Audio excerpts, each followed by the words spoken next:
U turn করতে পারে। ওনারা ইউটার্ন করবেন কিনা জানি না, কিন্তু আমার মনে হয় যে ওনাদের মেন্টালিটি এরকম যে করলে তাহলে ভালো ভালো লোকগুলাকে ওনারা প্রোভাইড করতে পারতেন, তাহলে এত একটার চেয়ে আরেকটা অধমতর এরকম তারা নিয়ে আসতেন না। আমাদের সবচেয়ে যেটা বেশি কষ্ট দিয়েছে তার নাম হচ্ছে আওয়ামী লীগ সরকার, আওয়ামী স্বৈরাচার সরকার। আমাদের গুম খুন হত্যা, আমাদের জেলে প্রত্যেকটা শীর্ষ সন্ত্রাসীদের মুক্ত করে আমাদেরকে জেলে করে রেখেছে না, যেটা বলতো না, অথচ তাদের কিন্তু রাতের অন্ধকারে না দিনের আলোতে তারা পালিয়ে চলে গেছে, বাধ্য হয়েছে। সেই জন্য বলছি যে প্রত্যেকটা মানুষেরই একটা মানে বেজ আছে, ভিত্তি আছে, সেই ভিত্তিটার উপর তাদের জন্য দৃষ্টি দেয় অন্তর্বর্তীকালীন সরকারের জন্য, এটাই আমার মেসেজ। ধন্যবাদ। আমি দলের হয়ে এটা বলছি না, দল কি ডিসিশন নিয়েছে আমি জানি না, বাট আমার কাছে যেটা মনে হয়, আমি রাষ্ট্রবিজ্ঞানের একজন ছাত্রী হিসেবে আমার কাছে যেটা মনে হয়, মানে সংবিধানের যে চুলচেরা হিসাবটা ওরা এখনই সংবিধানকে বাদ দিয়ে দিচ্ছে। আপনার গণ অভ্যুত্থানে অনেক সময় সংবিধান অকেজো হয়ে যায়, কিন্তু সেটা একটা সময়ের জন্য, সময়ের একটা সময় পর্যন্ত, কিন্তু তারপরে আপনি যদি সেটা সম্পূর্ণ সময় গ্রহণ করেন এবং সেই সময় জ্ঞানটা কতটুকু সেটাও যদি কেউ না জানে, তাহলে কিন্তু এটা অত্যন্ত জাতির জন্য কিন্তু আরেকটা বুমেরাং হিসেবে দেখা দিবে।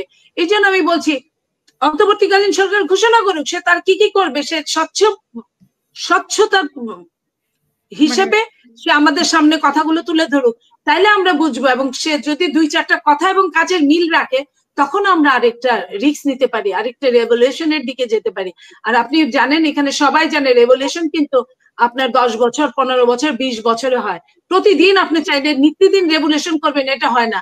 এই জন্য আজকে কিন্তু বৈষম্য বিরোধী ছাত্ররা বিভিন্ন জেলায় যাচ্ছে এবং ধাওয়া খেয়ে আসছে, মার খেয়ে আসছে, এবং আরো সামনের দিন আমাদের জন্য আরো খারাপ কিছু আছে। এই কারণে আমি বলছি যে আপনি যদি তেঁতুল গাছ লাগান আর আপনি যদি আশা করেন আপেল ধরবে ছোকা ছোকা, তা কিন্তু ধরবে না। তেঁতুল গাছ থেকে তেঁতুলই ধরবে। আপনি যেভাবে সরকারটা চালাচ্ছেন, যেভাবে আপনি সরকারের উপদেষ্টা নিয়োগ দিচ্ছেন, যেভাবে সরকারের উপদেষ্টারা কাজ করছে, যেভাবে সরকারের উপদেষ্টারা বিভিন্ন প্রবলেম গুলা সলভ করতে পারছে না, সেইভাবেই আমি বলছি যে আমরা চাইলেই, শুধুমাত্র তারেক রহমানের কথা মতো আমরা চাইলেই কিন্তু এটা সফল হতে পারে না, যদি তাদের সহযোগিতা না থাকে। তাদের সহযোগিতা যে নাই কোনো জায়গায়, এটা কিন্তু হাসমি ভাই বলেছে, সরার ভাইও বলেছেন। সহযোগিতা যদি না থাকে, আমি আপনার জন্য সর্বস্ব ত্যাগ করব, আপনি আমার জন্য পাটাও ভিজাবেন না, এটা তো হতে পারে না। এটা তো গণতন্ত্রের কথা হতে পারে না।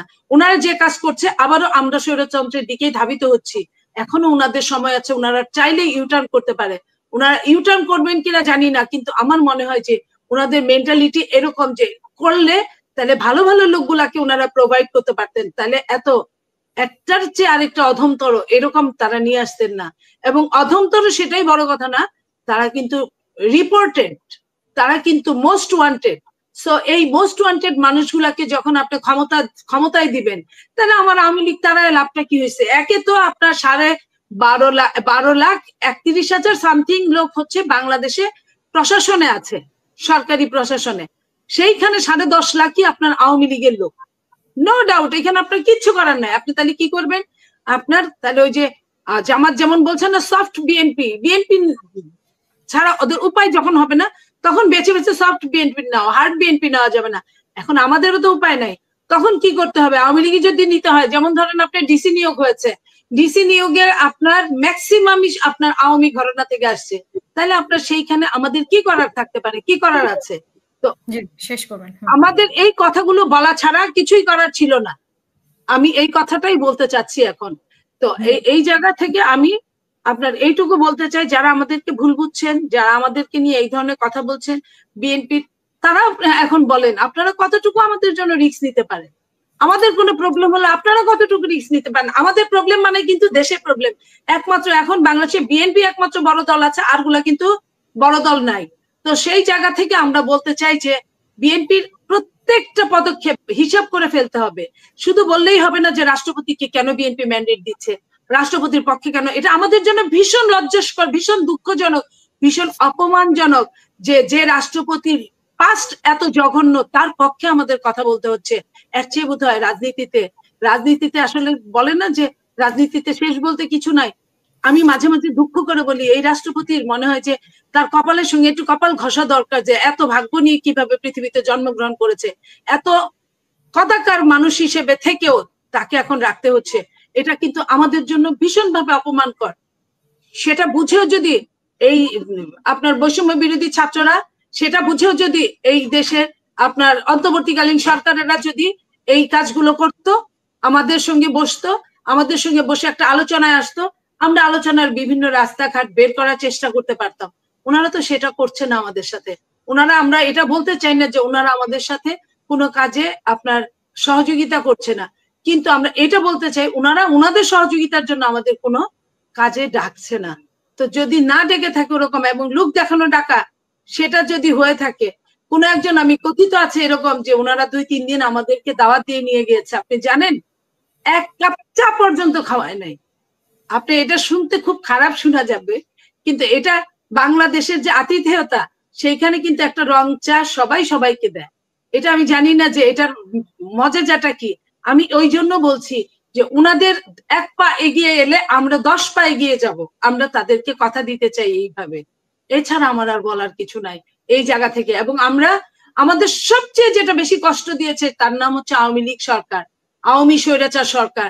আমাদের গুম খুন হত্যা, আমাদের জেলে প্রত্যেকটা শীর্ষ সন্ত্রাসীদের মুক্ত করে আমাদেরকে জেলে ভরে রেখেছে, ডান্ডা বেরি পড়িয়েছে, আমাদেরকে, আমাদের সন্তানদের খুন করে তাদের ফ্যামিলিকে আবার আসামি করেছে, আমাদের মামলা পর্যন্ত নেয় নাই, যেটা ব্যারিস্টার সরোয়ার সাহেব ভালো বলতে পারবে।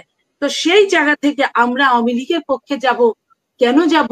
এর চেয়ে দুঃখজনক কিছু নাই। এই যে বলা হচ্ছে, আর ভারতের কথা বলছেন, আমি ভারতের কথা আবারও বলছি, ভারত আমাদের সাথে যা করেছে, ভারত, ওই যে বললাম যে আপনার প্রতিবেশীকে চাইলে আমি একদম বিসর্জন দিতে পারবো না, যেহেতু আমি ছোট্ট দেশ, ভারত অনেক বড় দেশ, আমার 3 সাইডে ভারত, 1 সাইডে বঙ্গোপসাগর, আর একটুখানি আমার মায়ানমার, এছাড়া তো আর কেউ নাই। তো এই প্রতিবেশীকে রাক্ষসের মতো তারা আমাদেরকে গিলে খাবে, সেই প্রতিবেশীর সঙ্গে আমাদের কৌশলে চলতে হবে। আমরা চাই বন্ধুত্ব থাক সবার সাথে, কিন্তু ভারত এ যাবৎকাল যা করেছে তার দাম তাকে অবশ্যই দিতে হবে, সে অবশ্যই তাকে পে করতে হবে সুদে আসলে, আমি মনে করি। কিন্তু আমাদের ক্ষমতা কতটুকু? অন্তর্বর্তীকালীন সরকার একরকম কথা বলছেন, আরেক রকম কাজ করছেন। আমরা ওই যে যেটা হাসমি ভাই বললেন, যে প্রথমে বললেন যে আমরা নিজেরা খেয়ে যদি বাঁচে তাহলে ইলিশ আমরা এক্সপোর্ট করব, আইদার নট। কিন্তু আমরা কি দেখলাম, দুর্গাপূজা উপলক্ষে 3000 মেট্রিক টন দিয়ে দিল, যেটা কিনা স্বৈরশাসকরা একবার হয়তো ভাবতো, ওনারা কিন্তু এটাও ভাবেন নাই। তো ওনারা কথা একরকম বলবেন, কাজ আরেক রকম করবেন, এরকম হলে তো আমরা অবশ্যই কষ্ট পাবো। এবং আমরা একটা সময় ওনাদের বিপক্ষে যাতে না যেতে হয়, সেটা ওনারা যদি দৃষ্টি দেন ভালো, আর দৃষ্টি না দিলে এটা জাতির জন্য আরেকটা লজ্জাজনক কাজ হয়ে যাবে। কিন্তু আমরা তো জনগণের পালস নিয়ে কাজ করি, জনগণের জন্য কাজ করি, আমাদের হয়তো এছাড়া আর কোনো পথ থাকবে না। সেই পথটা যেন না হয়, সেই জন্য যেন ওনারা ব্যবস্থা নেয়। এটা আপনার মাধ্যমে আমি ওনাদেরকে এই মেসেজটাই দিতে চাই। আমরা চাই এই সরকার সফল হোক, সব ক্ষেত্রে সফল হোক, এবং যত দ্রুত, বাংলাদেশের মতো দেশে যত দ্রুত একটা সরকার একটা নির্বাচন দিয়ে চলে যাবে ততটাই মঙ্গল। কারণ এই আন্দোলনটা কিন্তু ভোটের জন্যই হয়েছিল। মেন কথাটা কিন্তু আমার ভোট আমি দিব, যাকে খুশি তাকে দিব। সেই ভোটটা দিতে পারে নাই দেখে কিন্তু জনগণ একদম উত্তাল হয়েছিল, জনগণ অগ্নিগর্ভ হয়েছিল, যেটাই শুধুমাত্র একটা ম্যাচের শলা ছাত্ররা লাগিয়েছিল, সেটা দাও দাও করে জ্বলে উঠেছিল এক দফায় যেদিন গিয়েছিল। এক দফার আগে আপনি দেখেন আর এক দফার পরে আপনি দেখেন, আপনি আকাশ পাতাল ফারাক পাবেন। সেই জন্য বলছি যে এই জায়গাটায় জনগণ যে আওয়ামী লীগকে জঘন্যভাবে পালিয়ে যেতে বাধ্য করলো, সেই জায়গায় যেন এই সরকার সেখান থেকে যেন শিক্ষা নেয়।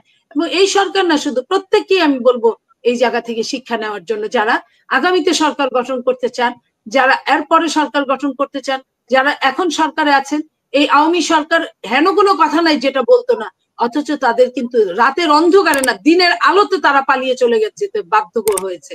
সেই জন্য বলছি যে প্রত্যেকটা মানুষেরই একটা মানে বেজ আছে, ভিত্তি আছে, সেই ভিত্তিটার উপর তাদের জন্য দৃষ্টি দেয় অন্তর্বর্তীকালীন সরকারের জন্য, এটাই আমার মেসেজ।